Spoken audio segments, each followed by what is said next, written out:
අද ජූලි 31 මේ මාසේ අන්තිම දවස. හැරිලා බලන්න. මේ ගෙවුණු දවස් 31 ඇතුලේ ඔයා කොච්චර දේවල් වලට මුහුණ දුන්නද?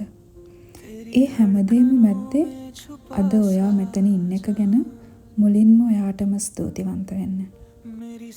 ඔයාගේ ළඟින්ම ඉන්න ආදරණීයන්ට විශ්වයට ස්තුතිවන්ත වෙන්න. ජීවිතේ හැමදාම එක වගේ නෑ. සමහර දවස් අමාරුයි. ඒ වගේම සමහර දවස් හරිම සුවපහසුයි. හැබැයි මතක තියාගන්න. හැම අඳුරු රාත්‍රියකටම පස්සේ ලස්සන හිරු පායන උදෑසනක් අනිවාර්යෙන්ම උදා වෙනවා.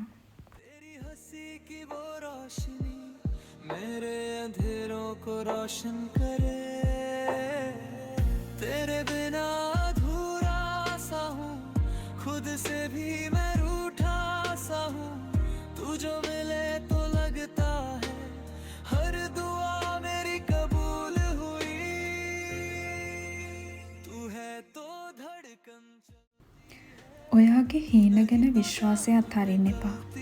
ඔයාට ඕනෑම අභියෝගයකට මුහුණ දෙන්න පුළුවන් ශක්තියක් තියෙනවා. ලැබුණු හැම දෙයකටම හදවතින්ම ස්තුතිවන්ත වෙන්න. අලුත් මාසයක අලුත් බලාපොරොත්තුවකින් අපි ආයෙත් පටන් ගමු.